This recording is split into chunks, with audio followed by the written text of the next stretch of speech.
crews behind the TV show The Walking Dead are some of the biggest fans of horror and sci-fi films out there. Not to mention, most of them have worked on iconic horror films that have been released over the last 30 years. Led by makeup special effects guru Greg Nicotero, they have created props and makeup for over 100 Hollywood films. Throughout the show, Nicotero has hidden numerous Easter eggs referencing his favorite horror films and more. Remember to like our video to let us know if we reveal any Easter eggs from films that you love. Here is Screen Rant's list of 10 awesome Easter eggs hidden in The Walking Dead. The show's titles. As each season passes, the walkers become more and more decayed, showing the audience that time has passed. Another way the show does this is with the opening title card. Each season, the title becomes a little more decayed, with added blood and grunge. It's a nice reminder of how the world has gone to hell, and there seems to be no turning back. If the show were to run for another 20 years, there may be no letters left.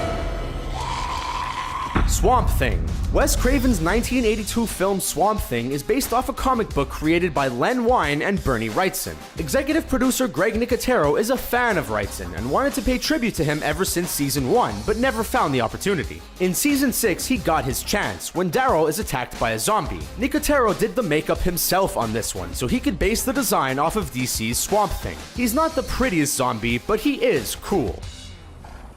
Death Star Library. Academy Award-winning special effects genius Joe Viscasil has worked on such films as Independence Day, Terminator 2 Judgment Day, and even alongside Nicotero in Leatherface Texas Chainsaw Massacre 3. He is also responsible for the explosion of the Death Star in Star Wars A New Hope. After his death, Nicotero wanted to pay tribute to his friend, and made a library called Viscasil Public Library. It's a sweet sentiment from a show with a lot of death. We just wish it exploded like the Death Star, just for fun.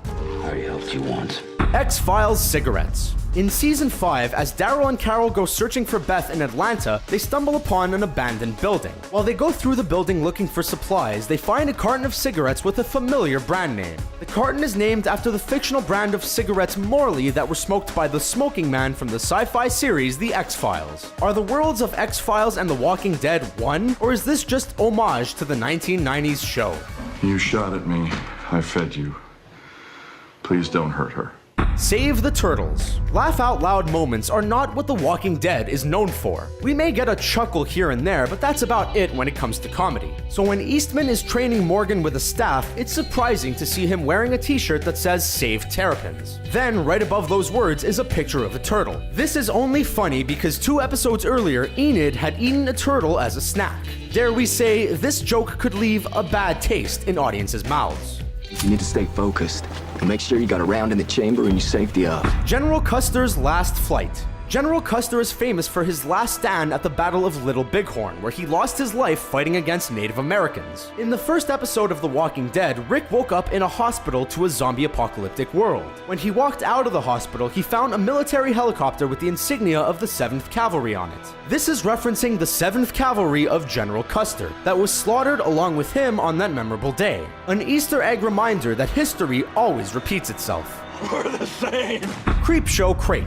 With the premiere of Season 5, the survivors had to escape from Terminus to keep on surviving. As they fight their way out, they pass by a crate that has the writing, "Shipped to Horlicks University via Julia Carpenter." This is a reference to Stephen King's short novel that was made into a segment for Creepshow. Since executive producer Greg Nicotero owns one of the 3 original crate props made for Creepshow, he added this reference. Luckily, his cast never opened the crate.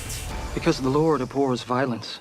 Biblical verses. When we first see Father Gabriel being saved on a rock, we are surprised to find out he's a man of the cloth. Not to mention how clean his collar looks. When Rick makes his way into Father Gabriel's church, we see a list of scriptures on the wall. Romans 6:4, Ezekiel 37:7, and more. What these all have in common is that they all reference life after death, or eluding death. Very appropriate for a world that has the dead coming back to life. What have you done? Ben Gardner from Jaws. The governor was one of those characters that you love to hate, but there is no denying that there was something wrong with him. Not only did he keep his zombie daughter around, he also kept the fish tanks filled with zombie heads. So how did Ben Gardner from Jaws arrive there? Last time we saw his head, it was on the bottom of the ocean after failing to kill the infamous shark. The crew states that it was just another prop of one of their favorite films. Little bitch broke my nose. Aged Johnny Depp.